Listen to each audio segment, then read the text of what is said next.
पहले तो पॉडकास्ट में बुलाने के लिए आपको बहुत बहुत धन्यवाद।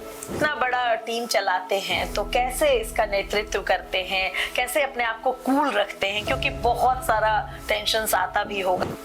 जो पिता होते हैं ना, जो मजदूर कभी नहीं चाहता मेरा बेटा मजदूरी करे। लोगों का जो परसेप्शन था वो चेंज था। वो होता है ना, एक ये निकम्मा है, बेबी के बिना नहीं रह सकता है, कुछ नहीं कर बहुत पाया। सारे तरह का। शार्क टैंक में जब हम गए थे उस समय हमारी कंपनी की जो रेवेन्यू थी वो शार्क टैंक शो लाइव होने से पहले जो लॉस में थे वो हम भरपाई कर लिए थे। तो हमारा मानना है जो हम मेहनत करें अभी 2-3 साल, 28 में आईपीओ लाएंगे एमएसएमई से और उसी से पब्लिक के पैसा से पब्लिक को फायदा। तो गवर्नमेंट के पास डेटा है, जो ग्लोबली डेटा है, जो 7-8% स्टार्टअप का सक्सेस रेट है, तो वो समझ के ही दे रहा है 100 को देंगे 95 डूबा देगा। Hello and welcome to my podcast unplugged Amrita. और जैसा कि आपको पता है कि मैं बात करती हूँ अपने पॉडकास्ट में मेरे दिल से निकलकर आपके दिल तक पहुँचने वाली। और आज अपने पॉडकास्ट के इस कड़ी में मैंने एक बहुत स्पेशल मेहमान को बुलाया है, जिनकी कहानी जानना मुझे लगता है कि बिहार के हर व्यक्ति को सुनना चाहिए, हर व्यक्ति को जानना चाहिए। तो आज मैं बहुत ज़्यादा उनके बारे में खुद से बात नहीं करूँगी, बस इतना कहूँगी कि संघर्ष से सफलता की जो सीढ़ी होती है, उसको चढ़ने का जो रास्ता होता है, वो कभी कभी इतना मुश्किल हो जाता है कि उसकी कहानी जो है वो पूरी दुनिया के सामने आनी जरूरी हो जाती है।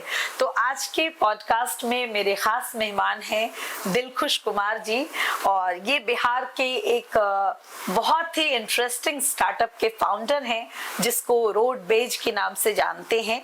मैं इसके बारे में भी इनसे आगे बात करूंगी, इस नाम के बारे में भी। तो सबसे पहले बहुत बहुत स्वागत है दिलखुश, आप मेरे पॉडकास्ट में आए। आपने बहुत बिजी शेड्यूल में से टाइम निकाला है। तो जहाँ तक कि मैं आपके बारे में जानती हूँ कि आप एक ट्रैवल का स्टार्टअप चलाते हैं, और पढ़ा भी मैंने आपके बारे में आज बहुत सारी चीजें हैं। तो मैं चाहूंगी कि सबसे पहले आपकी पर्सनल लाइफ के बारे में बात की जाए। आप कहाँ के रहने वाले हैं, आपकी लाइफ कहाँ से शुरू हुई, माता पिता, एजुकेशन, फिर ये काम। तो पहले आप उसके बारे में। पहले तो पॉडकास्ट में बुलाने के लिए आपको बहुत बहुत धन्यवाद। हमारा जन्म सहरसा में हुआ। सहरसा में एक गांव है बनगांव, और काफ़ी बड़ा गांव है। वहाँ से बहुत सारे ब्यूरोक्रेट्स हैं, इवन वर्ल्ड बैंक के सीनियर डायरेक्टर भी उसी गांव से हैं।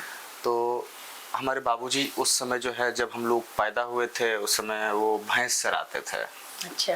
तो दादाजी का मतलब पिछला सारा जनरेशन उसी में था, एग्रीकल्चर और पशुपालन में। तो जब हम लोग 10-12 साल के हुए तो फिर दादाजी का प्रेशर आया पापा पे, जो आप कुछ और करो बाहर जाके। क्योंकि मेरे पापा 3 भाई थे, तो 2 भाई ऑलरेडी दिल्ली सेट था, कोई एक दिल्ली में एक कलकत्ता में। तो वो लोग वहाँ ड्राइविंग करता था, टैक्सी चला रहा था, बढ़िया पैसा कमा रहा था, मतलब उस समय के हिसाब से।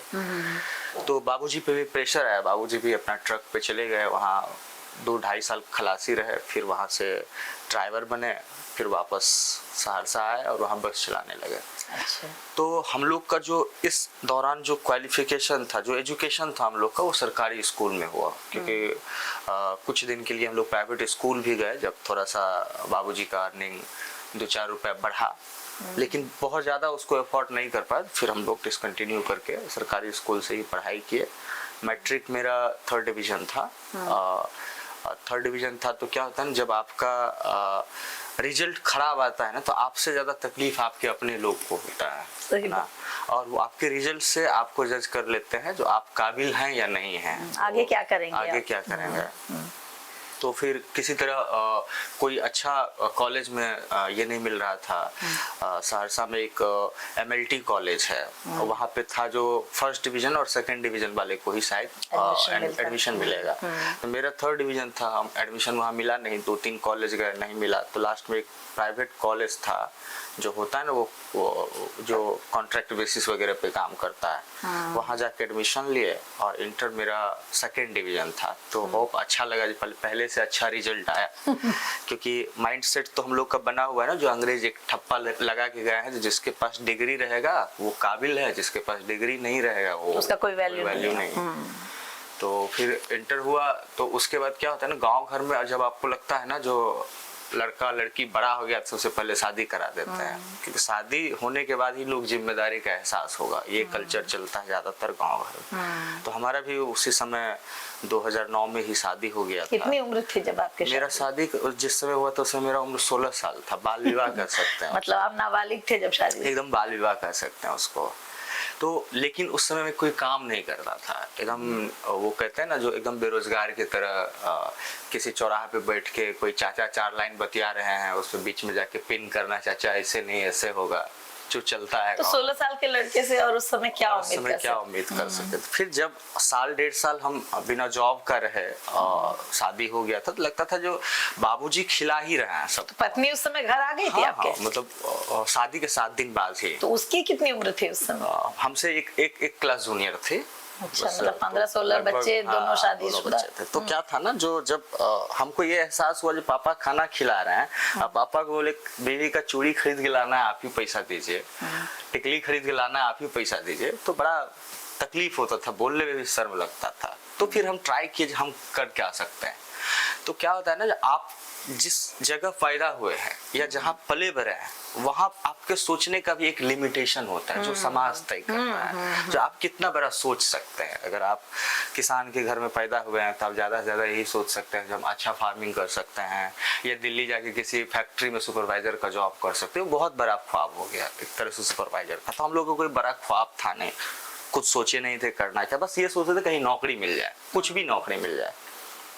तो कई बार क्या होता है ना, आपके जो अपने होते हैं, जिनको हम लोग अपने कहते हैं, जिसके लिए सो कॉल्ड अपने, उनको जब आप कहते हैं ना मुझे जरूरत है खास करके जॉब की जहां से आपकी अर्निंग हो सकती है, उसके लिए वो एफर्ट नहीं लगाएगा। भले ही आप बीमार पड़ जाइए तो हॉस्पिटल का बिल चुकाने के लिए आपको 10-20-50 हजार का मदद कर देगा, लेकिन अगर आप अर्निंग के लिए कुछ उससे हेल्प ले रहे हैं तो मे भी बहुत सारे लोग पीछे हट जाते हैं। तो मेरे पास मेरे परिवार में कोई ऐसा व्यक्ति नहीं है, इवन आज तक भी, अगर हम अपने बाबूजी से साइड कर दें परिवार को, बाकी जितने भी लोग हैं किन्हीं के अकाउंट में आज के डेट में 50,000 रुपए बैलेंस नहीं होगा। इस परिवार से हम लोग उठ के निकले थे। तो हमको ना बहुत लोगों को बोले जॉब चाहिए हमको, कहीं ढूंढ दो। तो उस समय सहरसा में एक जॉब मेला लगा था और ये 2010 की बात है। तो वहाँ जॉब मेला में क्या था, वो एक पॉलिटेक्निक कॉलेज था, वहाँ बहुत सारी कंपनियों के लिए एजेंसियां हायर कर रही थी। एक होता है ना जो अभी भी कहीं कहीं जॉब मेला लगता है, नियोजन मेला होता है। तो उसमें चूंकि मेरा डिग्री मैट्रिक 3rd डिवीजन था, इंटर मेरा 2nd डिवीजन था, तो आप तो कोई बड़ा सोच भी नहीं सकते हैं। तो मुझे लगा कहीं कोई चपरासी का नौकरी, कहीं किसी जगह ऑफिस में नौकरी मिल जाए, फाइल इधर उधर करने का, तो अच्छा था। तो बस हम भी गए और एक जगह, एक पटना की किसी बड़े कॉन्वेंट स्कूल में चपरासी का पद के लिए वैकेंसी था उसके पास, उसके लिए हम अप्लाई कर दिए।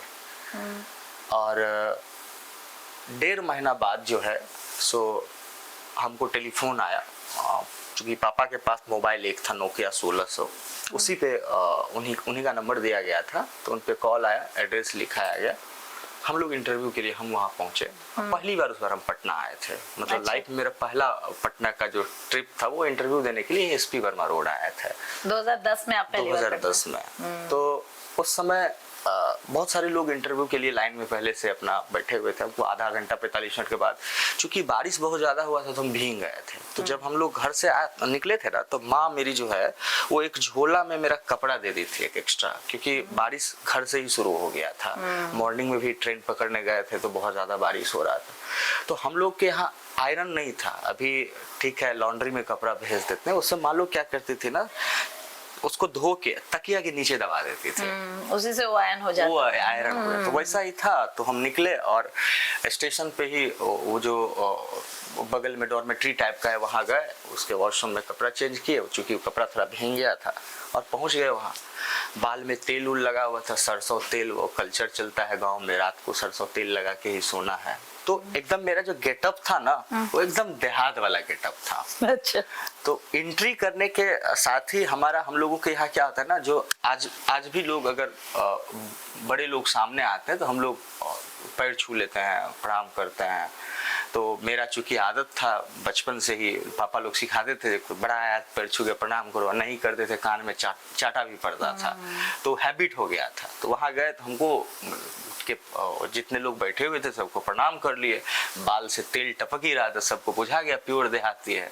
अब एक आध को नाम परिचय सब हुआ, उसके बाद वो अपना आईफोन उठाए और बोले जो आप इस ब्रांड का नाम बता सकते हैं। हाँ, वो आईफोन वाली कहानी भी मैंने आपकी पढ़ी, जरूर बताइए। तो लाइफ में पहली बार हम आईफोन देखे थे। अच्छा। उस समय वही पापा के पास 1600 था, गांव में किसी के पास बड़ा मोबाइल हाँ, हुआ उस वक्त करता आईफोन था, बहुत कम लोगों के ज्यादा पास से ज्यादा होता बहुत एक बड़ा स्क्रीन वाला है, उसमें भी कीपैड लगा हुआ रहता था, नोकिया सैमसंग यही सब चलता था। तो हम बोले नहीं सर नहीं जानते।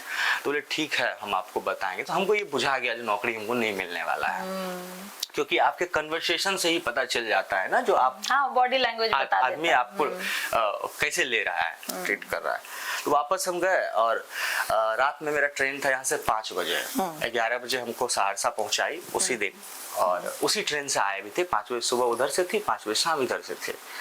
वापस घर गए, सब सोया हुआ था, किसी तरह घर जाके आराम से सो गए। सुबह जब उठे 8 साढ़े 8 बजे, तो अचानक मेरे माइंड में क्या हुआ, माँ घट्टा बना रही थी। सोची माँ पूछेगी जो क्या हुआ नौकरी को, उससे पहले जितना सर्टिफिकेट था लेते गए उसी चूल्हा में डाल दिए। आपने सारे सर्टिफिकेट जला दिए? चूल्हा में डाल दिए। उस दिन निर्णय लिए जो ये एक डिग्री जिसके लिए मेरे बाबूजी टूटा हुआ चप्पल पहने, फटा हुआ गंजी पहने, और एक रुपए जोड़ के स्कूल का, ट्यूशन का, किताब कॉपी किए, उससे 10 साल 12 साल मेहनत करके मैट्रिक किए, इंटर किए, और इसकी इतनी औकात नहीं एक चपरासी की नौकरी दिला दे, उसके लिए भी काबिल होना जरूरी है। उस दिन से हम नौकरी ढूंढना छोड़ दिए और बाबूजी को बोले आप हमको गाड़ी चलाना सिखाइए, हम भी ड्राइविंग करेंगे, हम भी गाड़ी ही चलाएंगे, सबसे अच्छा नौकरी ड्राइवर हैं तो मैं भी कर सकता हूँ। हाँ। तो एक जो पिता होते हैं ना, जो मजदूर कभी नहीं चाहता मेरा बेटा मजदूरी करे, तो वो जो ड्राइवर का जो जिंदगी वो जी रहे थे पिछले 10 12 15 साल से, तो वो नहीं चाहते थे मेरा बच्चा भी ड्राइविंग करे। किसी तरह वो हमको टाटा 407 पे गाड़ी चलाना सिखाए लोगों को, मतलब बस पे हम गाड़ी चलाना सीखे, और उसके बाद गांव में ही एक नौकरी पकड़े और 7-8 महीना चलाए होंगे। फिर लोग बोला क्या जो दिल्ली में बहुत पैसा मिलता है ड्राइवर को, वहाँ हमको 3000-3200 मिल रहा था, लोग बोला दिल्ली में 9000-10,000 रुपए मिलेगा। ये 11 की बात है। तो एक होता है ना अंदर से, हाँ चलते हैं दिल्ली जाके देखते हैं। वो तो हर कोई अपने से आगे बढ़ना चाहता है। तो जब हम दिल्ली गए ना, तो वहाँ जो जिनके पास हम गए थे वो पूरा एफर्ट लगाया हमको नौकरी दिलाने के किसी भी गाड़ी पे। तो चूंकि उस समय ना मेरे पास स्मार्टफोन था, बहुत कम कल्चर था स्मार्टफोन का, जिसके पास था बड़े आदमी हुआ करते थे वो लोग, तो गूगल मैप तो छोड़ ही दीजिए। तो हमको ना रूट का कोई नॉलेज था, ना लाल बत्ती और पीला बत्ती, हरा बत्ती ये क्या होता है, ये सिंबल क्या होता है, कुछ नहीं नॉलेज था। दिल्ली में ट्रैफिक, सहरसा में चलाए थे, गांव में चलाए थे, वहाँ आज भी जो है सो आप हॉर्न बजाते रहिएगा, भैंसी पार से ऊपर जा रहा है, सही बात। आज भी वहाँ हो रहा है। तो हम वहाँ कुछ नहीं पता था इसका, तो हमको जो है कोई गाड़ी देने के लिए नहीं तैयार होता था। तो 10-12 दिन 8 दिन 10 दिन चला होगा ये प्रोसीजर। उसके बाद हमको लगा ना हमको बैठ के नहीं खाना चाहिए, हम उसको बोले रिक्शा हम चलाएंगे पैडल वाला, उससे हमको नॉलेज भी मिलेगा, लाल बत्ती का क्या सिंबल है, हरा बत्ती का क्या सिंबल है, थोड़ा बहुत। तो रिक्शा वो हाथ वाला रिक्शा, पैडल वाला, हाँ जो पैडल वाला 18-20 रुपए 25 रुपए डेली का वो देता था। सुबह आप उठाइए, शाम में दे दीजिए 25 रुपए उसको दे दीजिए।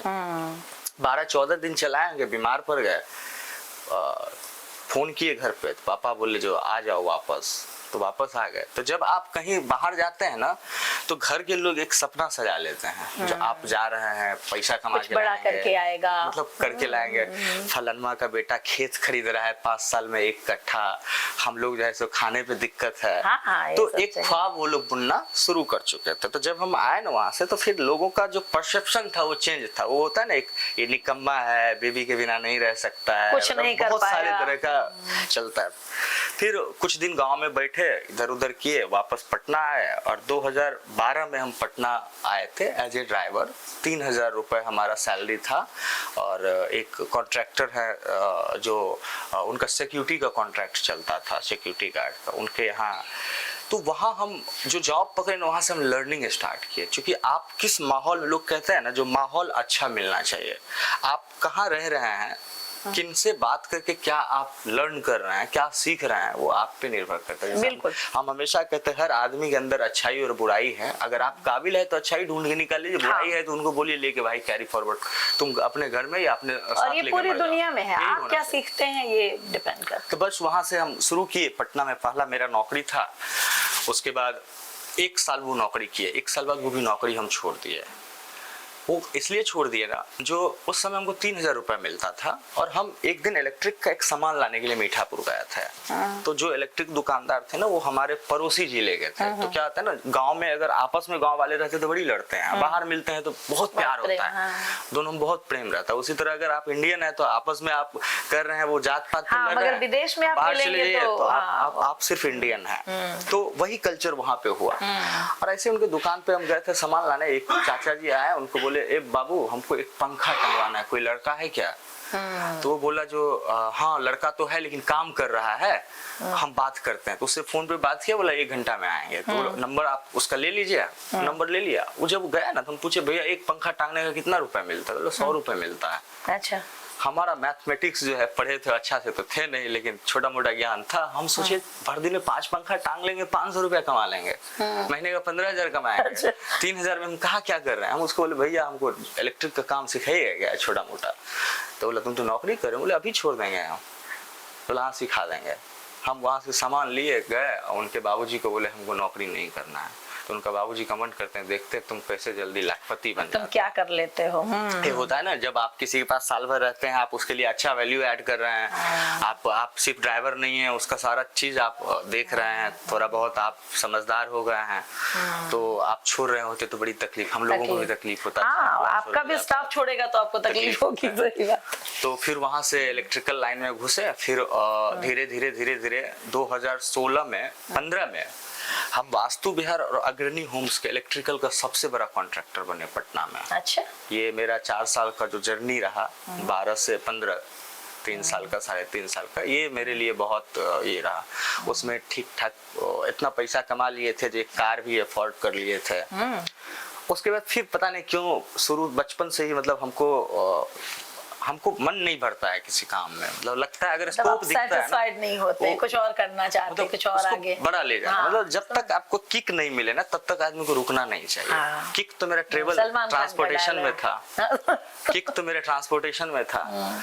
तो वहां से हम गिव अप कर दिए कॉन्ट्रैक्टर ठेकेदारी लाइन को। बोले नहीं अब कुछ अपना करते हैं। तो उस समय हमको ना पेटीएम वगैरह आया ही था, लोगों का रिचार्ज फंस जाता था, 3 दिन बाद पैसा रिटर्न आता था अकाउंट में, एटीएम से उस समय रिचार्ज किया जाता था।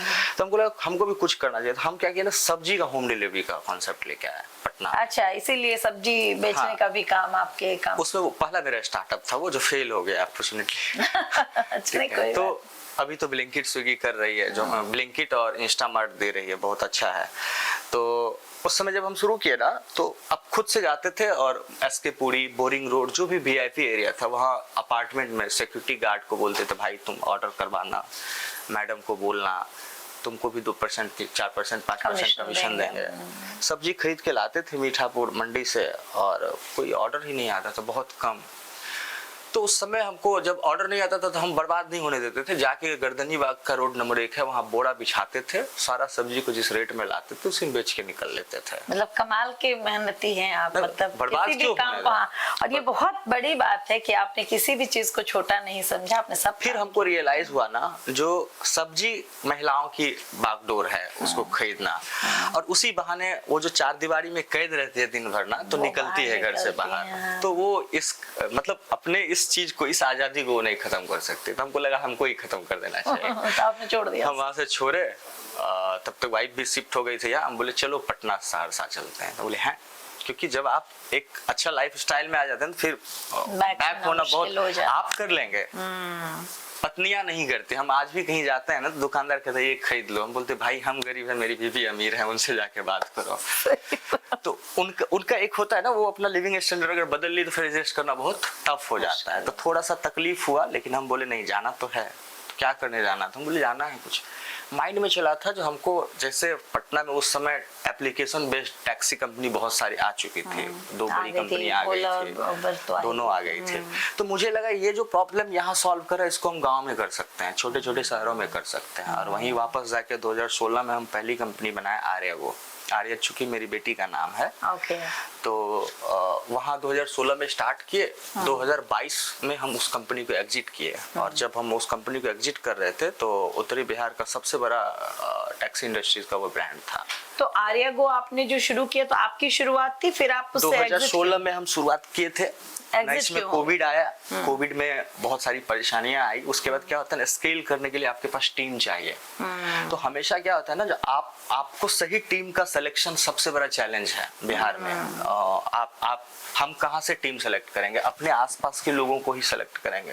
तो 20 में हम टीम बनाए थे, लेकिन 20 से 22 तक में मुझे एहसास हो गया जो हम उस नाव पे नदी पार कर रहे हैं, जो नाव भारी तो है लेकिन कोई उसको चलाने वाला, पानी काटने वाला नहीं है। तो या तो अगर हम काटते रहेंगे तो सबको डूबना है, उससे अच्छा नाव किनारे लगाओ, खुद तैर के निकल जाओ, या उसको बोलो भाई तुम तैर के निकलो, मैं पीछे पीछे आ रहा हूँ। तो हमको लगा जो नहीं, वहाँ हमको कुछ ज्यादा इधर उधर नहीं करना चाहिए, उससे अच्छा हम एग्जिट करते हैं कंपनी। तब तक मुझे बिहार के ट्रांसपोर्टेशन सिस्टम में बड़ा लूप होल दिख गया था। मतलब आप जब किसी काम को बहुत शिद्दत से करेंगे तो बहुत सारी चीजें उसमें आपको फिर सीखने को भी मिलती है, सीखने को मिलता। तो वहाँ बहुत चीज लर्न की हम, और हमको लगा जो बिहार एक ऐसा जगह जहाँ सबसे ज्यादा पलायन है। तो अगर पलायन यहाँ ज्यादा है ना, तो ट्रांसपोर्टेशन भी यहाँ बड़ा होगा। आखिर रीजन क्या है? जो टैक्सी इंडस्ट्री बिहार में छोटा है, वाह। तो मुझे लगा जो पलायन है मीन्स वन वे है, जा रहा है कुछ दिन बाद आ रहा है, वो जाके तुरंत नहीं आ रहा है। तो मुझे लगा जो वन वे ट्रेवल करने वाले जो गांव के लोग हैं जो शहर जा रहे हैं, चाहे वो पटना ट्रेन पकड़ने आ रहे हो, प्लेन पकड़ने आ रहे हो, या दरभंगा जा रहे हो, मुजफ्फरपुर जा रहे हो, मतलब वो कहीं ना कहीं ट्रेवल कर रहे हैं पलायन के लिए, आने और जाने के लिए। तो मुझे लगा टैक्सी उसके बजट में नहीं है, क्योंकि अभी तक जो कॉन्सेप्ट चल रहा था ना गांव में, छोटे छोटे शहरों में ये चल रहा था जो आप 1500 रुपए दे दो, आने जाने का फ्यूल दे दो, हम वही सिस्टम काम करता है। या अगर किलोमीटर बेसिस भी चल रहा है तो जाने आने दोनों का किलोमीटर लेंगे, जाने का भी आने का भी लेंगे, क्योंकि उसका भी प्रॉब्लम था, उसको वापसी में कोई नहीं जानता था, वो अननोन था, उसको खास पैसेंजर मिलता। उसको कोई सहरसा पटना आया है, कौन है पटना में उसको जानने वाला? तो मुझे लगा इस प्रॉब्लम को अगर हम सॉल्व करें तो ये हम एक बड़ा प्रॉब्लम भी सॉल्व कर देंगे और रैपिडली ब्रांड भी बनाएंगे।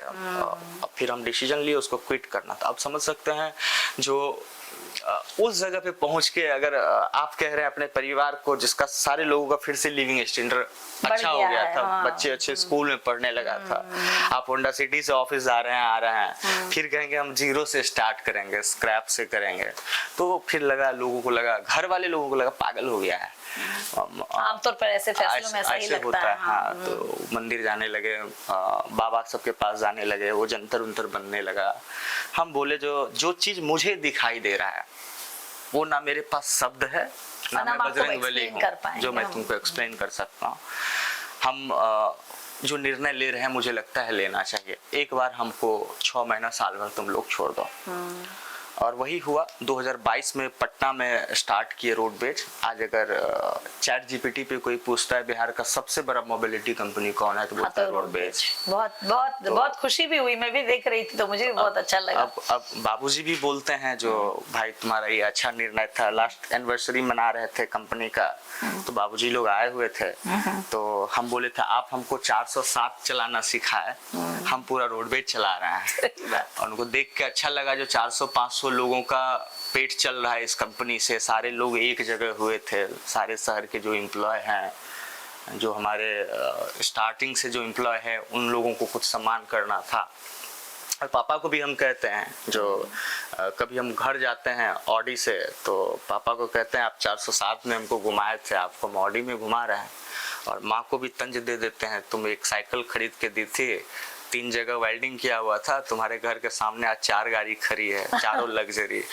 तो माँ भी उनको भी लगता है नहीं कुछ, उनको लगता था पहले ना सरकारी नौकरी ही सक्सेस है। एक्चुअली हमारे समाज का माइंड सेट वही है, तो उसको बदलना बड़ा मुश्किल होता है, और जब आप जैसे लोग निकलते हैं तो वाकई में एक माइलस्टोन ही सेट होता है, ये बहुत बड़ी बात है। अच्छा, ये जो रोडवेज आपने शुरुआत की, तो रोडवेज में आपका जो था, आपने इतने बड़े बड़े खिलाड़ियों के रहते हुए, 2022 की बात है तो उसके बहुत पहले हमारे यहाँ बाकी के बड़े बड़े खिलाड़ी आ चुके थे, तो रोडवेज का कॉन्सेप्ट आपने क्या रखा था? जैसे आर्यागो में भी आपने क्या रखा और रोडवेज में भी आपने? आर्यागो उस समय हम एग्रीगेटर मॉडल पे चला रहे थे, जैसे गाड़ी किसी और की है, आप बुक कर रहे हैं, जो नियर बाय में है एक्सेप्ट किया और चला गया, उस पे लोकेशन मिल जाता है। आपका सिर्फ टेक्नोलॉजी पे कंट्रोल था। आप टेक ड्रिवन कंपनी है, आप उसको कह सकते हैं ऐसे हम टेक्नोलॉजी से पैसा कमा रहे हैं। एग्जैक्टली। लेकिन हमको क्या था ना, जो हमको कुछ ऐसा मॉडल लेके आना था जिसमें ट्रस्ट हो लोगों का। अगर अभी रोडवेज का एक कॉन्सेप्ट है, जो अगर आप फ्लाइट के कस्टमर हैं और अगर आप लेट पिकअप हुए हैं, फ्लाइट छूट गई, तो अगली फ्लाइट की टिकट रोडवेज बना के देती है और सेम डे आपको भेजेगी। अगर आप ट्रेन से आ रहे हैं और ट्रेन आपकी मिस हो गई, तो इंडिया के जिस भी सिटी का आपका डेस्टिनेशन हो, आपको इनोवा क्रिस्टा जाके छोड़ के आएगा वहां से। क्या बात। तो ये जो ट्रस्ट था, ये तभी हम लोगों का जीत पाते जब सर्विस ऑन टाइम कर सकते, कैब के क्वालिटी को मेंटेन कर सकते हैं, उसके जो साफ सफाई है उसको ध्यान में रखा जाता है। तो इसके लिए क्या किया ना, हम लोग लीज मॉडल पे आ गए, गाड़ी भी हमारी अपनी रहेगी। अच्छा, मतलब हम आपने एग्रीगेट सबको नहीं पूरा करते। सिस्टम ही पूरा अपना अभी मेरा पूरा इकोसिस्टम अपना है, गैराज अपना है, यार्ड अपना है, गाड़ी अपना है, ड्राइवर अपना है, पूरा इकोसिस्टम इस इंडस्ट्री का जो इसमें हमको चाहिए वो हमारा अपना है। तो इससे क्या हुआ ना, सर्विस का क्वालिटी इनहेंस हो गया। एक तो प्राइस लो हुआ, हमारा टैगलाइन था revolution is on the way.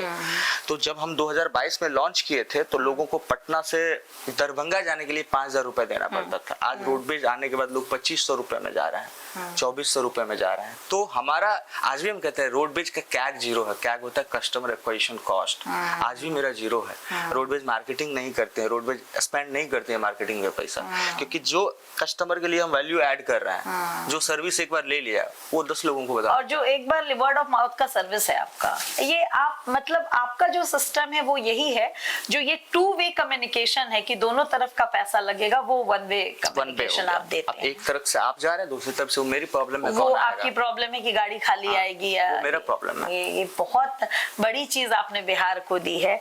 तो मुझे लगता है कि जब आपने रोडवेज शुरू किया होगा, तो इसके लिए जो फंडिंग वगैरह की जरूरत आपको पड़ी, वो कैसे फिर आपने मैनेज किया? पहला जो मेरा एक्सपीरियंस था ना आरएओ का, तो क्या होता है ना, जब आप कुछ प्रूफ कर चुके होते हैं, तो आपकी आगे का रास्ता आसान हो जाता है। तो हम जब रोडवेज बनाए थे 2022 में, उसमें मिथिला एंजल नेटवर्क से हम फंड रेज किए थे 4 महीना बाद ही 46 लाख का और 4 करोड़ के वैल्यूएशन पे। तो ये भी बिहार के हिस्ट्री में ऐसा ही हुआ, जो 6 महीना कंपनी बना हुआ 4 करोड़ के वैल्यूएशन में पैसा उठा के ले आए।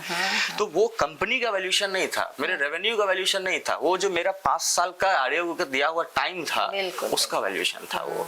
और जब हम लोग शार्क टैंक में भी बिहार मैं के शार्क टैंक से भी आऊंगी, तो उसमें भी आप गए? शार्क टैंक में हम आपको बता देते हैं, जो अमूमन शार्क टैंक में अप्लाई करने का प्रोसीजर होता है।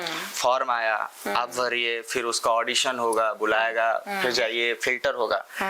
हमको लगता है मैं पहला आदमी हूँ बिहार से जिसको शार्क टैंक बुलाया। हम शार्क टैंक को अप्रोच नहीं किए थे, शार्क टैंक हमको अप्रोच किया था। और मुझे लगता है जब पहला जो मैसेज आया था हमको मेरे टीम से नंबर लेने के बाद, कॉल सेंटर में कॉल आया था, वहां से मेरा नंबर मिला और वहां से मैसेज आया था, hi I am Neeraj Chandani from Shark Tank, you got your number in your team.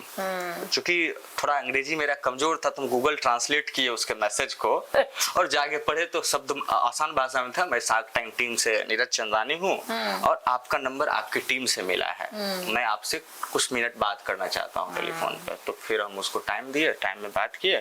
तो हम बोले मेरा मूड नहीं है शार्क टैंक में जाने का। तो बोले क्यों? हम बोले हम देखें बिहार से जितना स्टार्टअप गया है, सबको वहाँ आप लोग यही बोलते हैं जब भी बहुत छोटा है बाजार, बहुत छोटा है बाजार, और सबको वहाँ से वापस लौटा देते हैं। वो एक तरह से डिमोटिवेट भी होता है। कई लोगों का ऐसा हुआ है जो ब्रांड वैल्यू भी नीचे चला गया, घटा है, किसी का ब्रांड वैल्यू बढ़ा। तो बोला देखिए आप ये सोच के मत आइए जो आप फंडिंग के लिए आ रहे हैं, आप ये सोच के आइए जो आप अपने ब्रांड को बिल्ड करने के लिए आ रहे हैं। तो मुझे लगा नहीं ठीक है, जाना चाहिए। चूंकि मेरे पास शब्दों की कमी है, तो थोड़ा बहुत डर भी लग रहा था, जो क्या निकल जाएगा, बिहारी ठेठ बिहारी में क्या निकल जाएगा मुंह से।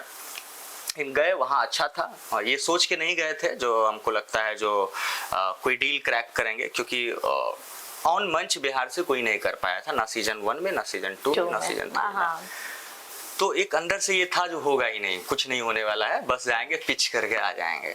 हमको एकदम ऑर्गेनिक पिच करना था, तब चूंकि मेरा बहुत ज़्यादा नॉलेज नहीं था डेटा पे या अकाउंट्स पे, टेक में ज़्यादा हम इन्वॉल्व रहते हैं, और मुझे लगता है जो टेक ही रिवॉल्यूशन है, सारा चीज़ टेक पे ही चल रहा है, तो हम उस पर ज़्यादा समय बिताते हैं।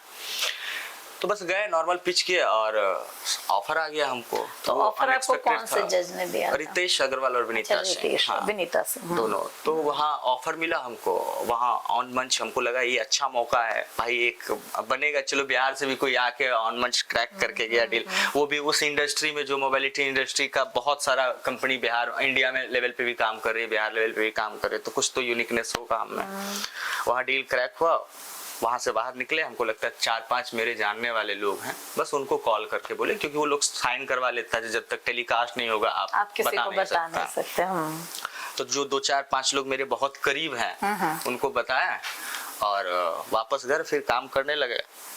शार्क टैंक में जब हम गए थे उस समय हमारी कंपनी की जो रेवेन्यू थी, वो शार्क टैंक शो लाइव होने से पहले जो लॉस में थे वो हम भरपाई कर लिए थे, ठीक है, मतलब रिकवर कर लिए थे।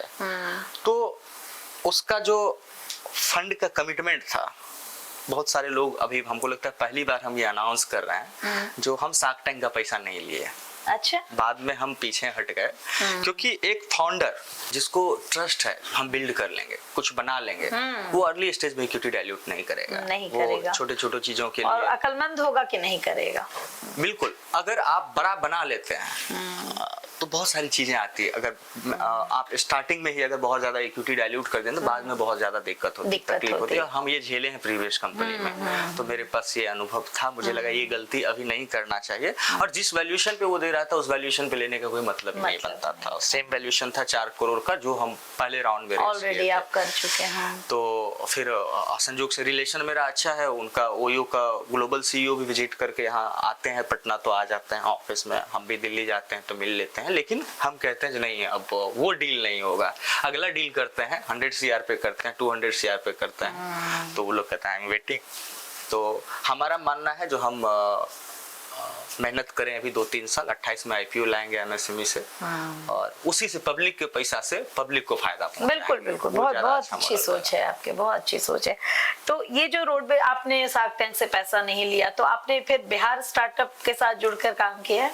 स्टार्टअप बिहार के लिए, बिहार के युवाओं के लिए एक तरह से समझिए वरदान है। अगर हम अपने पिताजी को बोलेंगे जो 10 लाख रुपए दीजिए, इसके डूबने का चांस 95% है और रिकवर होने का 5% है, तो मुझे लगता है जो घर में जो डंडा मिलेगा उसी से शुरू कर देंगे। मिडिल क्लास तो बिल्कुल ही खदेड़ देगा। और गवर्नमेंट के पास डेटा है, जो ग्लोबली डेटा है, जो 7-8% स्टार्टअप का सक्सेस रेट है, तो वो समझ के ही दे रहा है 100 को देंगे 95 डुबा देगा। तो अब वो बिना आपसे किसी मॉर्गेज का, बिना आपसे कोई क्वेरी का, सिर्फ अगर आपके पास ऑथेंटिक बिजनेस आइडिया है, जो प्रॉब्लम सॉल्विंग है, जो स्केलेबल है, जो एम्प्लॉयमेंट जनरेट कर सकता है, उस बात पे अगर आपको 10 लाख दे रही है तो बहुत बड़ी बात है। सिर्फ 10 लाख नहीं दे रही, आप उस 10 लाख को खर्च कीजिए, 15 लाख फिर देती है। हाँ। और आप कंपनी को स्केल कर रहे हैं, कहीं से फंडिंग ला रहे हैं, 50 लाख मैचिंग ग्रांट देती है। तो सरकार कर दी है। हमारा सीधा सा मानना है, अगर आप आगे बढ़ना चाहते हैं, मतलब आप अपने अगली जनरेशन को जहां आप है वहां से 10x भी आगे लेके जाना चाहते हैं ना, तो आप किसी को बैसाखी बना के काम नहीं कर सकते हैं। आप माइंड में ये सोच के अगर काम करेंगे मेरे लिए हर एक काम गवर्नमेंट कर दें, तो फिर आप कभी सक्सेस नहीं हो पाएंगे। ये बेवकूफी है, तो आप क्या करेंगे फिर आप क्या करेंगे? exactly. तो हम कभी डिपेंडेंट नहीं रहे हैं, तो हम लोगों को भी हमको भी जो लगता है, पिछले 4-5 महीना पहले हमको बिहार गवर्नमेंट से मिला है 10 लाख रुपए का वो सीड फंड का। नेक्स्ट के लिए वो लोग मेल कर रहे हैं, लेकिन कभी कभी थोड़ा लेट भी डिले भी हो जाता है हम लोगों के एंड से, सबमिट नहीं हुआ, 15 लाख नहीं लिए। जरूरत पड़ेगा फिर जब देखेंगे जो पैसा का जरूरत है फिर उठा हाँ, और वो तो पड़ेगी ही, बिजनेस है तो पड़ेगी। हाँ। कितनी गाड़ियां आपके साथ अभी काम करती हैं, कितनी गाड़ियों के साथ काम अभी हम लोग का जो अपना लीज वाला फ्लीट है वो 250 के आसपास है। 250 के आसपास। और हम लोग इसको क्लस्टर वाइज बांट के काम कर रहे हैं। जैसे हमारा पटना एक क्लस्टर है, यहाँ यार्ड है, यहाँ आपको ड्राइवर के लिए लॉन्ज है, ड्राइवर के लिए बिल्डिंग है जहाँ वो रहता है रात को। ओके। उसी सारा फैसिलिटी, मतलब बिहार में कोई ड्राइवर को 30,000 सैलरी दे रहा है तो रोडवेज दे रहा है। पहले यहाँ 12, 13, 14, ड्राइवर को 30,000 सैलरी देते हैं। इसी तरह मुजफ्फरपुर में हमारा यार्ड है, वहाँ लॉन्ज है ड्राइवर के लिए, रहने के लिए रूम है, दरभंगा में है, सहरसा में है। और धीरे धीरे मेजर जो मेरा सिटी है जहाँ ज्यादा मेरा डिमांड है, जहाँ धीरे धीरे बढ़ रहे हैं, वहाँ हम लोग खुद बना रहे हैं। मतलब मेरा एक ही चीज मानना है, सिर्फ हमको पैसा नहीं बनाना, इस इकोसिस्टम में जितने लोग इन्वॉल्व है वो सब बड़ा बने। कितने लोगों को अभी तक एम्प्लॉयमेंट अगर आप देखेंगे तो ड्राइवर हमारा एम्प्लॉय सब मिला के 400 450 लोग हमारा अभी। आपकी जो अपनी ऑफिस की टीम है उसमें कितने लोग? 60 लोगों के आसपास। 60 लोगों के आसपास काम करते हैं। तो मतलब सारा सिस्टम आपका अपना है और आप उसके अभी हम लोग जब स्टार्ट किए थे 2022 में तो प्रख्यात के को वर्किंग से स्टार्ट किए थे। वो 150 स्क्वायर फीट का 8 सीट वाला स्पेस था। अभी मेरा 4 फ्लोर का ऑफिस है रुकनपुरा में। रुकनपुरा में? मतलब वेली रोड, सॉरी रुकनपुरा नहीं, सगुना मोड़ में। पहले रुकनपुरा था। अच्छा, चेंज हो गया अभी। नहीं, ये तो बहुत अच्छी बात है। और ये बताइए कि बिहार में जब आपने ये स्टार्टअप शुरू किया, क्योंकि पहला स्टार्टअप है आपका ट्रांसपोर्टेशन से रिलेटेड, ऐसा अपने आप में ये यूनिक स्टार्टअप था। बाकी जो बाहर की कंपनियां आई वो अलग था। तो ये कितना चैलेंजिंग रहा आपके लिए? मतलब आर्यागो का अनुभव भी आपके लिए पहला ही था, तो कितना मतलब डर लगा था कि ऐसा करेंगे तो कुछ होगा नहीं होगा, तब क्या लगा था? डर भय कुछ नहीं। हमको लगता है ना, जो हम इसलिए डिसीजन छोड़ने का भी ले पाए, गिव अप किए बार बार, क्योंकि मेरे माइंड में एक चीज सेट है, जो मुझे नहीं पता है मुझे मरना कब है। तो जब हमको यही पता नहीं मरना कब है, मेरे पास समय कितना है, तो जो मेरे पास बचा हुआ है वो अपने इच्छा को पूरी करने के लिए लगाएं। सही बात है। हो सकता है पॉडकास्ट शूट करके जा रहे हो, कोई ट्रक वाला कार में नहीं भगवान न करे ऐसा नहीं। तो इसीलिए हम सुनते नहीं हैं। हमको प्रॉब्लम सिर्फ इतना ही दिखता है। अगर लाइफ में प्रॉब्लम समझिएगा तो एक मर्द का सबसे बड़ा प्रॉब्लम होता है पत्नी और माँ के बीच में समन्वय स्थापित कराना। इससे बड़ा कोई प्रॉब्लम एंटरप्रेन्योर के लिए ये दुनिया की सबसे बड़ी परेशानी है। अच्छा, इस परेशानी से आप भी जूझते हैं? सब जूझता है, हर मर्द जूझता है। कोई छुप के जूझता है, कोई फ्रंट पे आके जूझता है। नहीं, मैं और एक युवा से बात कर रही थी तो उन्होंने कहा कि मतलब अपनी पत्नी को कन्विंस करना दुनिया का सबसे मुश्किल काम है।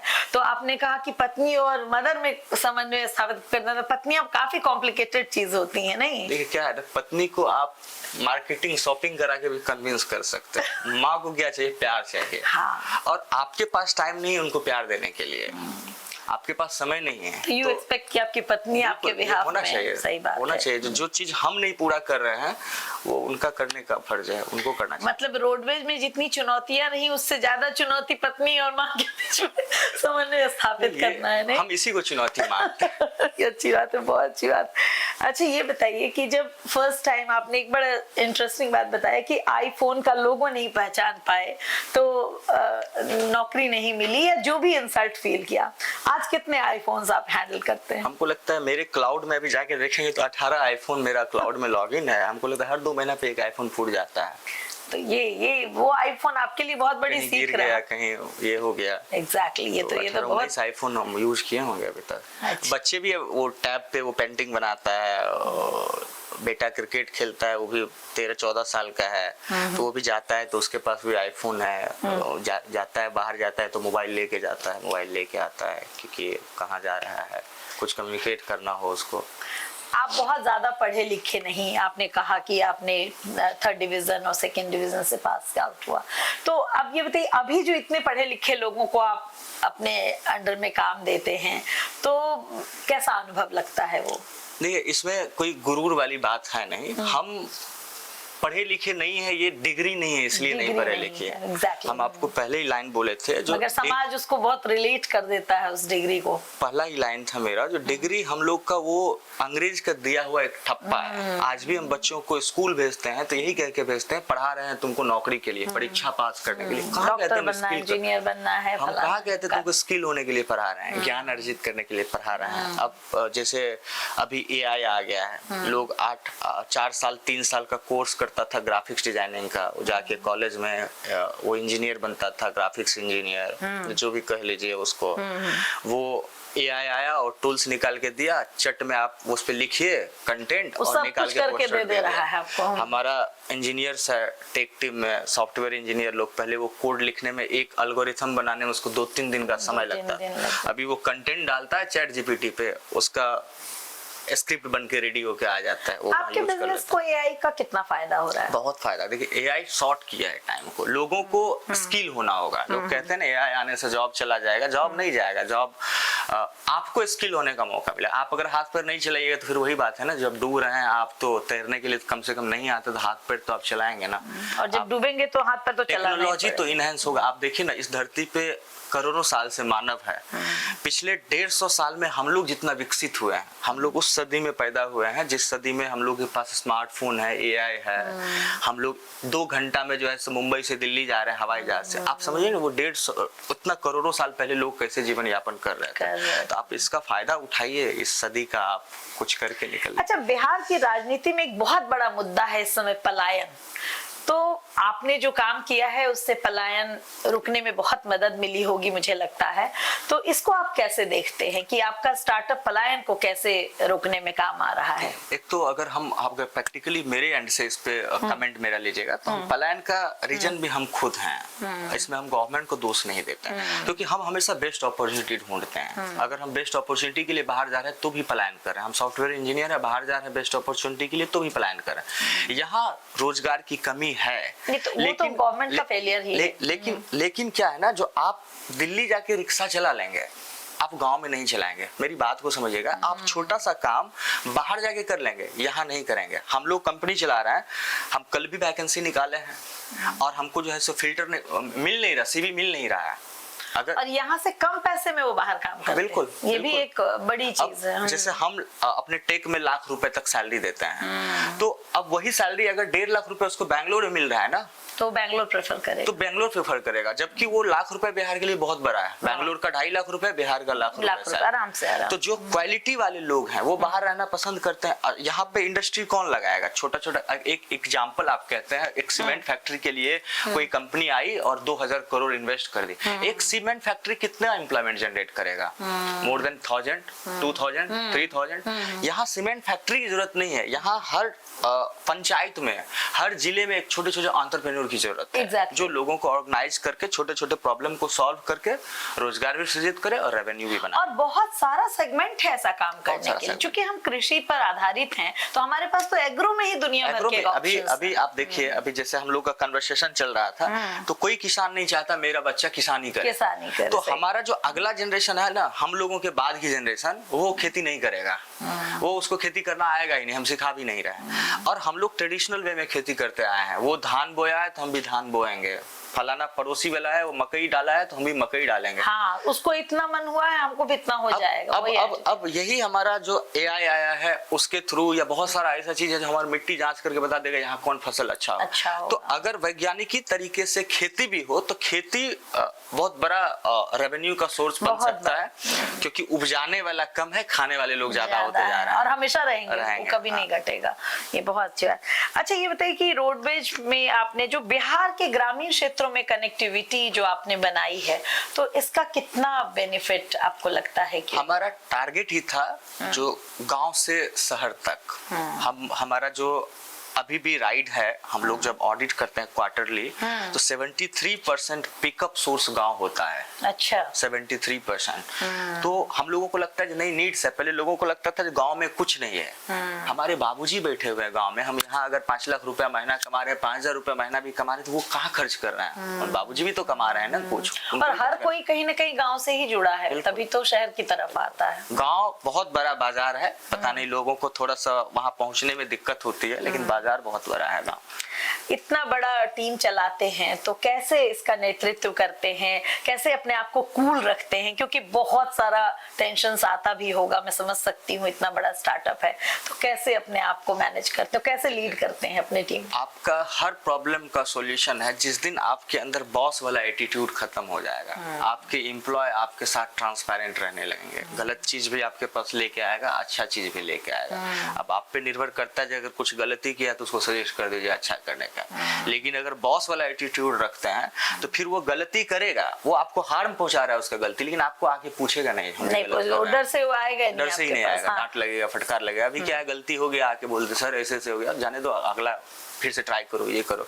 तो क्या होता है, हम फ्रेंडली रहते हैं अपने टीम के पास, अब बैठते हैं, हंसी मजाक भी चलता है। जिस फ्लोर पे हम चले जाते हैं उस फ्लोर पे आधा घंटा के लिए सबका एकदम माइंड फ्रेश हो जाता है। हम आते हैं तो मोटिवेट कर देते हैं, हम आते हैं, हम बोलते हैं ऐसे नौकरी करने के लिए पैदा हुए हो, कुछ तो सीखो जो अपना बनाओगे।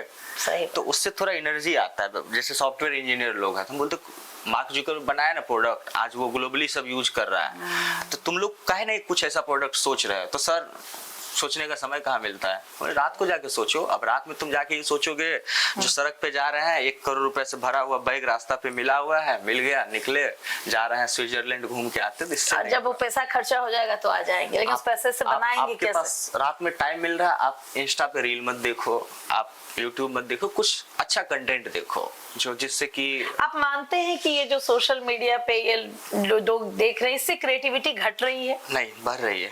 बढ़ रही है। कैसे बढ़ रही है? ये रील स्क्रॉल करने वालों का क्या स्थिति? उस पर निर्भर करता है। आप उर्फी जावेद का वीडियो देख रहे हैं या किसी अच्छे क्रिएटर का देख रहे हैं, आप अगर कंटेंट आप देख रहे हैं, आप कंटेंट का सिलेक्शन क्या है वो आप पे निर्भर करता है। तो बहुत सारे लोग उससे बुराइयां भी सीखते हैं, कुछ लोग अच्छी चीज भी सीखते हैं। जैसे आप देखेंगे शार्क टैंक में जो हमारा जो ऐप बना हुआ है, जो अभी लाइव है, उसका पूरा यूआई मेरा डिजाइन किया हुआ है, उस ऐप को हम डिजाइन किए थे ड्यू टू रीजन यूट्यूब। अगर वहीं पे हम वो नहीं देखते, हम कुछ फॉरवर्ड आप क्या देखते हैं ये भी उस पर निर्भर करता है। आप लर्निंग के लिए बहुत सारे, अभी आप जितना भी ऑनलाइन एडटेक कंपनी है वो ऑनलाइन आपको पढ़ा रही है, क्या कर रही है, टीचर रख रही है, आपको पढ़ा रही है।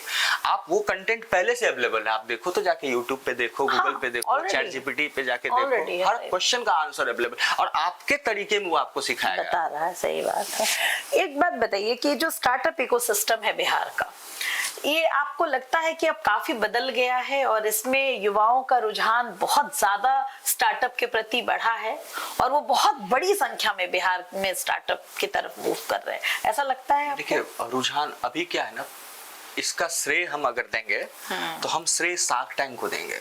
पूछिए क्यों? जो पहले अगर पिताजी को जाके कोई बोलता था हमको स्टार्टअप करना है, तो उनको पता ही नहीं था स्टार्टअप क्या होता है। सबको सबसे पहले डर होता है अपने बाप का, जो वो क्या बोलेंगे, हमको डंडा लेके मारेंगे, तो वो समझा नहीं पाता था। अब क्या है ना, बच्चा बोलता है ये एपिसोड देखो, वो फलनवा लड़का था, वो यहाँ से निकला था, ये कंपनी बना रहा है, इतना का टर्नओवर कर रहा है, इतना % इक्विटी है कंपनी का, ये वैल्यूएशन, मतलब अब उसको वो क्या कहते हैं ना, एक तरह से थ्योरी के साथ समझा पा रहा है, प्रैक्टिकली भी और थ्योरिकली भी। तो लोगों को समझ में आने लगा और स्टार्टअप के लिए बच्चों का रुझान बिहार में आना शुरू हो गया और इसका नतीजा हमको लगता है 30-35 हजार फॉर्म भरा गया अभी तक स्टार्टअप बिहार में, बिहार गवर्नमेंट के पास। ऐसे कुछ डाटा हम पढ़ रहे थे। तो ये बहुत अच्छी बात है, क्योंकि ये लोग ही आने वाले 10 साल बाद बनाएंगे बदलता हुआ बिहार, यही लोग हैं। और तो क्या युवाओं के लिए बिहार स्टार्टअप की कहानियों का एक तैयार करना चाहिए वीडियो बिहार सरकार को? स्पेशली कर भी रही बिहार सरकार अपने हर स्टार्टअप को। बिहार सरकार जो उसका जितना भी ये है सोशल मीडिया पेज है, चाहे इंडस्ट्री डिपार्टमेंट का हो, स्टार्टअप बिहार का हो, DPRO का हो, सब पे जाके पब्लिश करती है, ये मेरा स्टार्टअप है, इस फील्ड में अच्छा कर रही है। वो सिर्फ आपको प्रमोट करेगी। वहाँ जो ब्यूरोक्रेट्स बैठे हुए हैं वो आपके प्रॉब्लम को सॉल्व करने के लिए नहीं बैठे हैं, वो मास के प्रॉब्लम को सॉल्व करने के लिए बैठे हैं। अगर आपको अपने बिजनेस में चुनौती आ रहा है तो उसका सॉल्यूशन आपको खुद ढूंढना होगा। आप वो ब्यूरोक्रेट्स नहीं आके उठ के आपको ढूंढ के देंगे भाई तुम इसका ये सॉल्यूशन निकाल लो। आपने कहा कि शार्क टैंक से आपने पैसा नहीं लिया, बट क्या शार्क टैंक में जाने के बाद आपके बिजनेस का ग्रोथ बढ़ा? बिल्कुल। जब शार्क टैंक में हम लोग गए थे उस समय और अभी में मेरा बिजनेस का रेवेन्यू प्लस सेल्स लगभग 35x ग्रो है। अच्छा, इतना फायदा हुआ। तो मतलब ये नेशनल लेवल पर भी गई बात। तो जिन चीजों के लिए आप पैसा खर्च करने वाले थे प्रमोशन के लिए वो आपका फ्री में हो गया। फ्री में प्रमोशन मुझे लगता है जो ये काफी बड़ा वैल्यू ऐड करते हैं रोडवेज के लिए। जो हमारा बाहर जो लोग थे, जैसे अभी गल्फ कंट्री में रहते हैं बहुत सारे लोग बिहार के, उन लोगों तक रोडवेज पहुंच गई। शार्क टैंक बहुत लोग देखते हैं, खास करके युवा तो बहुत देखते हैं। मैं तो देखती हूँ, मतलब हर युवा शार्क टैंक जरूर देखता है, भले उसको समझ आए ना आए, करना हो चाहे ना हो, देखता तो जरूर। अच्छा, एक बात आप बताइए, जैसे इतना तो आपने शुरू कर दिया, आपका अगला क्या विजन है, क्या करेंगे अभी आप बिहार के लिए रोडवेज के माध्यम से? अभी बिहार बहुत बड़ा बाजार है। अभी हम लोग नए नए प्रोडक्ट लेके आएंगे ट्रांसपोर्टेशन में ही। जैसे अभी हम लोग लॉन्च कर रहे हैं, अभी पब्लिकली नहीं करेंगे, कुछ और मॉडल लॉन्च कर रहे हैं और उससे लोगों को बहुत फायदा होने वाला है। ट्रांसपोर्टेशन ट्रेवल से ही है। तो जो चीजें हम लोगों को दिख रहा है, इवन हम लोग बस भी लेके आएंगे, लॉजिस्टिक में भी आएंगे आने वाले समय में। तो मेरा अपना मानना है, जब तक हम अपने बाजार में अच्छा परफॉर्म ना कर लें, तब तक अपने बाजार को छोड़ के बाहर के बाजार में ना जाए। हमको ये नहीं दिखाना है जो हम 4 स्टेट में काम कर रहे हैं, हम यूनिकॉर्न भी नहीं बनाना। मेरा बाप अभी ये खुश है जो उनको सोचवे नहीं किए थे, जो मेरा बेटा कभी घर आएगा तो 4 छल्ला वाला गाड़ी से आएगा। जब वो गाड़ी पर बैठते हैं तो बहुत प्राउड फील करते हैं। उनको तो करना ही चाहिए। और उतना बड़ा ख्वाब भी नहीं है जो मतलब माइंड में अभी से सेट करके चले हमको यूनिकॉर्न बनाना है। धीरे धीरे काम करेंगे, अगर जिंदा रह गए 20-30 साल तो बना देंगे, नहीं रहे तो फिर बाल। अरे जिंदा क्यों नहीं रहेंगे, आप लोगों को ही तो जिंदा रहना है। और ये बताइए कि इतना संघर्ष किया आपने, मतलब सब्जी बेचने से लेके सब कुछ कर दिया आपने, कोई एक ऐसी कहानी जो आपके दिल के बहुत करीब है आपके संघर्ष की, वो आप जरूर साझा करिए। हम अपने बेटी से बहुत प्यार करते हैं। अच्छा। आर्या उसी का नाम है। और जब हम आर्या को बना रहे थे तो हम थोड़ा कर्ज में डूब गए थे उस समय। लगता है 70-80 हजार रुपए कर्ज हुआ था और कहीं से पैसा नहीं आ रहा था जो कर्ज चुका सके। तो क्या होता है ना, सुबह शाम उस गांव सब में 5% पे पैसा मिलता है, मंथली 5% इंटरेस्ट है।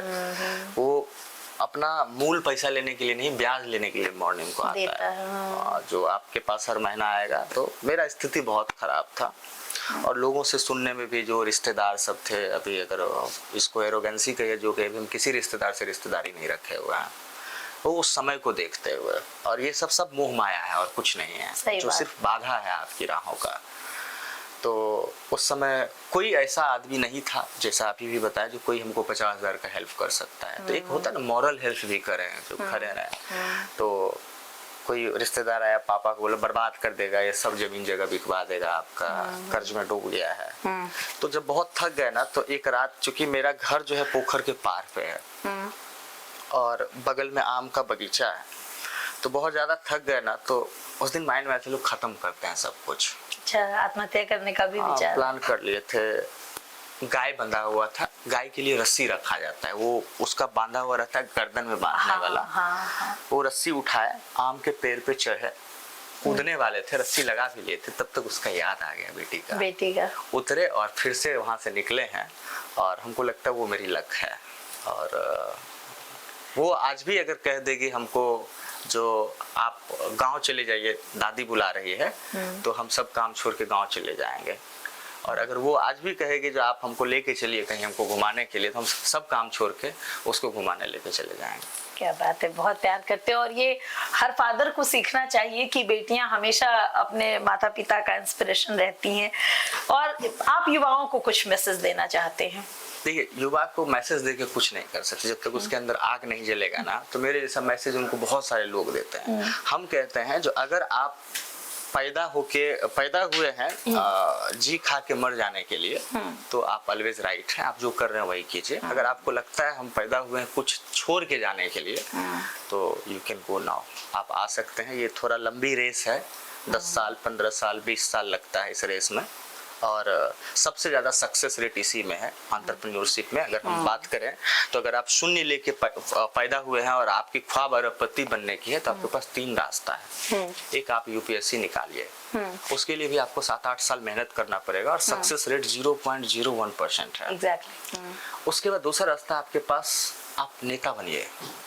उसके लिए आपको क्या है ना, जो ब्लॉक लेवल से एक छोटा नेता के रूप में निकलना होगा, लोगों का सेवा करना होगा। 10 साल 15 साल जाते जाते आप विधायक बनेंगे, तो आप हो सकता है अरबपति बन जाए, लेकिन उसका भी चांस 0.01% है। तीसरा रास्ता है एंटरप्रेन्योरशिप, जिसका सक्सेस रेट 5% है, 6% है, बाकी हर सेक्टर से ज्यादा है। और अगर जब आप यहाँ चले जाएंगे ना, तो फिर आनंद ही आनंद है। लेकिन इसमें भी वही है, 10 साल 15 साल आपको देना होगा।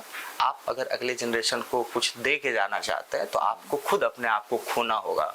आपको, जैसे अभी हम लोग ऑफिस में एक फ्लोर पे हम लोग बना रहे हैं, वो एक स्पेशल बना रहे हैं, उसका नाम है पागल खाना। मतलब उसमें जो मेरा जो चैम्बर जिसमें है ना, उस फ्लोर को हम खाली करवा रहे हैं। अच्छा। उस फ्लोर का सारा टीम नीचे शिफ्ट होगा, उसमें पागल खाना बोर्ड जा रहा है। और जितने क्रिएटिव लोग हैं, जिसके पास कुछ ना कुछ आइडिया है, उनके साथ 2 घंटा डेली बैठेंगे, 3 घंटा डेली बैठेंगे। हो सकता है कुछ उनके पास से निकल के आ जाए जो मेरे काम आ जाए, कुछ मेरे एक्सपीरियंस से निकल के आ जाए जो उनके काम आ जाए। बहुत सिर्फ अच्छी बात। पैसा से आप किसी को सपोर्ट कर दे, वो सपोर्ट नहीं होता। पूरा इकोसिस्टम को बिहार बदलने के लिए एक आदमी काफी नहीं है। बिहार बदलने के लिए हजारों दिलखुश कुमार चाहिए, हजारों सचिन कुमार चाहिए, हजारों नीरज झा चाहिए, तभी जाके बिहार बदलेगा। सरकार को दोष नहीं दे सकते हैं। नहीं, सरकार को हर चीज के लिए दोष नहीं दिया जा सकता। हम प्राउडली कैमरा पे कहते हैं, सरकार के पास विकास की कोई विजन नहीं है, कुर्सी पे बने रहने की ही सिर्फ उनके पास, उनका एक ही मोटिव ही है। जिनके पास विजन है वो ब्यूरोक्रेट्स हैं, ठीक है। जिनके पास विजन है वो एंटरप्रेन्योर हैं। अभी हम लोग ये चला रहे हैं, पॉडकास्ट शूट कर रहे हैं, कोई कैमरा एंटरप्रेन्योर बनाया होगा, इंटरनेट यूज कर रहे हैं, कोई एंटरप्रेन्योर बना के दिया। तो सुविधाएं हमारे पास एक बिजनेसमैन एंटरप्रेन्योर लाके पहुंचा रहा है। सरकार नीति बना रही है उसको हम तक पहुंचने का, उसको इजी वे में एक्सेस कैसे मिलेगा। तो सरकार का जो काम है, सरकार बस वही करे। सरकार पॉलिसी मेकर है, एग्जीक्यूट करने नहीं आएगी, वो आपको ही करना है। सही बात। बहुत सारी बातें आपने कही और आप वाकई बहुत ही मोटिवेटिंग हैं और मुझे लगता है कि हर युवा को आपसे सीखना चाहिए, चाहे किसी भी फील्ड में हो। तो ये थे दिलखुश कुमार जी, जिनको मैं अपने पॉडकास्ट में इसीलिए बुलाना चाहती थी क्योंकि इनकी ये जो संघर्ष की कहानी थी, ये मैं अपने नजरिए से आप तक पहुंचा सकूं। तो बहुत बहुत उम्मीद करती हूँ, बहुत ज्यादा उम्मीद करती हूँ कि आप इस पॉडकास्ट को देखेंगे और कुछ न कुछ इससे आप जरूर सीखेंगे और बिहार में सफलता की जो कहानी है जो इन्होंने लिखी है वो शायद आपकी भी अगली हो सकती है। तो बहुत बहुत थैंक यू आपका कि आप आए और आपने बहुत सारी बातें बताई। तो मुझे उम्मीद है कि इस पॉडकास्ट को आप पसंद करेंगे, जरूर देखिएगा। और अगर कोई भी क्वेरी हो, कोई भी कमेंट करना चाहे तो कमेंट बॉक्स में जरूर जाके बताइएगा कि कैसा लगा आपको इनके जीवन की जो संघर्ष की कहानी है। Thank you so much.